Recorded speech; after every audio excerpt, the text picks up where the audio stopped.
ଦୁଇଟି ଚାବି କଳା ସୂତାରେ ବାନ୍ଧିକି ତକିଆ ତଳେ ରଖିଦିଅନ୍ତୁ। ଗ୍ୟାରେଣ୍ଟି ଦେଉଛି 1 ଘଣ୍ଟାରେ ସେ ଝିଅ ପଟିଯିବ।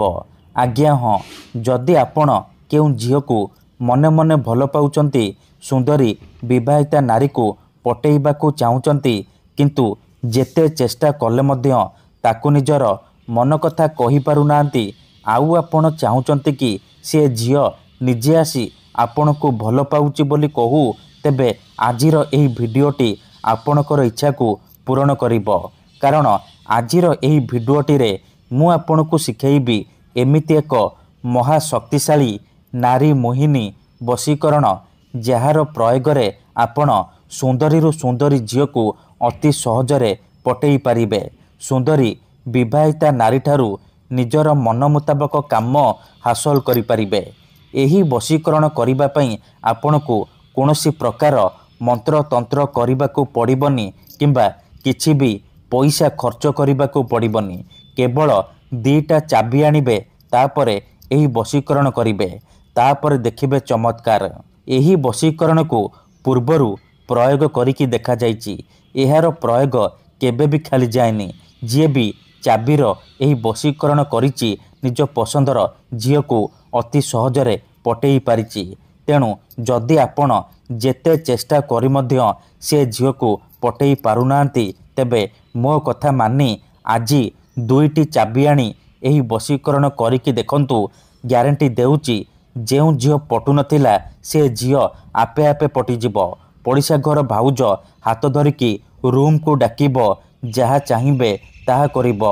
ନମସ୍କାର ଫ୍ରେଣ୍ଡସ୍, ଓଡ଼ିଆ ଫଣ୍ଡା ଚ୍ୟାନେଲକୁ ଆପଣମାନଙ୍କୁ ସ୍ୱାଗତ। ଆଜିର ଏହି ଭିଡ଼ିଓଟିରେ ମୁଁ ଆପଣଙ୍କୁ ଶିଖେଇବି ଆପଣ କିପରି 2ଟା ଚାବିର ସାହାଯ୍ୟରେ ଝିଅ ପଟେଇ ପାରିବେ, ବିବାହିତା ନାରୀକୁ ପଟେଇ ପାରିବେ।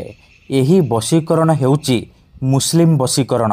ଏହାକୁ କରିବା ପାଇଁ ଆପଣଙ୍କୁ କୌଣସି ପ୍ରକାର କଷ୍ଟ କାମ କରିବାକୁ ପଡ଼ିବନି କିମ୍ବା କିଛି ବି ପଇସା ଖର୍ଚ୍ଚ କରିବାକୁ ପଡ଼ିବନି। ଆପଣ ଘରେ ବସି ବସି ନିଜ ପସନ୍ଦର ସୁନ୍ଦରୀରୁ ସୁନ୍ଦରୀ ଝିଅକୁ ନିଜ ବଶରେ କରିପାରିବେ। ଶାଶୁ, ନଣନ୍ଦ, ଦିଅର, ଭାଉଜ କାହାକୁ ବି ନିଜ ପ୍ରେମରେ ଦିବାନୀ କରିପାରିବେ। ତାଠାରୁ ନିଜର ମନ ମୁତାବକ କାମ ହାସଲ କରିପାରିବେ। ତେବେ ଏହି ବଶୀକରଣ କରିବା ସବୁଠାରୁ ସହଜ।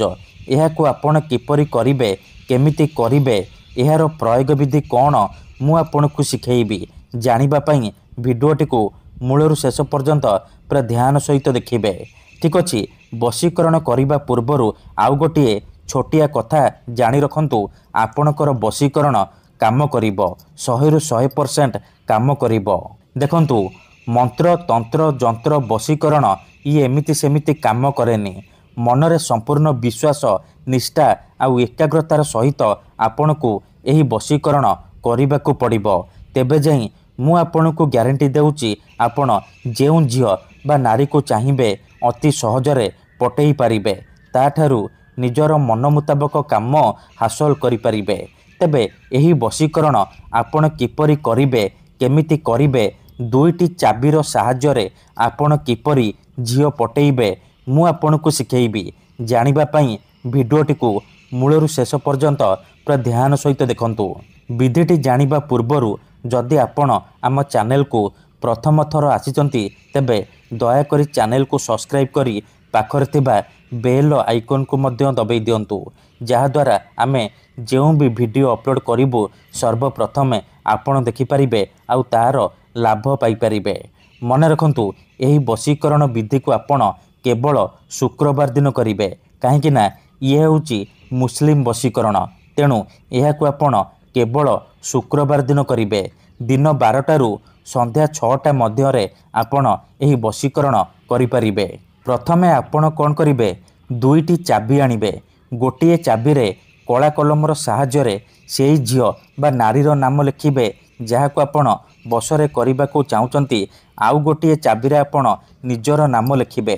ନାମ ଲେଖି ସାରିବା ପରେ ସେ ଚାବି ଉପରେ ଗୋଟିଏ ଶବ୍ଦକୁ ପଢ଼ିବେ, ୟା ନଫିଜୁ। ଏହି ଶବ୍ଦକୁ ଆପଣ 7 ଥର ପଢ଼ିବେ। ୟା ନଫିଜୁ, ୟା ନଫିଜୁ, ଏହିପରି ଆପଣ 7 ଥର ପଢ଼ିବେ। 7 ଥର ପଢ଼ି ସାରିବା ପରେ ସେ 2ଟି ଚାବିକୁ ଏକାଠି କରି ସେଥିରେ କଳା ସୂତା ବାନ୍ଧିଦେବେ। ତାପରେ ସେ ଚାବି ଉପରେ 3 ଥର ଫୁଙ୍କିଦେବେ। ଏତିକି କରିକି ସେ ଚାବିକୁ ନିଜର ଶୋଇବା ତକିଆ ତଳେ ରଖିଦେବେ। ଗ୍ୟାରେଣ୍ଟି ଦେଉଛି ଯେପର୍ଯ୍ୟନ୍ତ ଆପଣଙ୍କ ତକିଆ ତଳେ ସେ 2ଟି ଚାବି ଥିବ ସେ ଝିଅ ହେଉ ବା ବିବାହିତା ନାରୀ ଆପଣଙ୍କ ବଶରେ ରହିବ। ଯାହା ଚାହିଁବେ ତାହା କରିବ। ଧନ୍ୟବାଦ।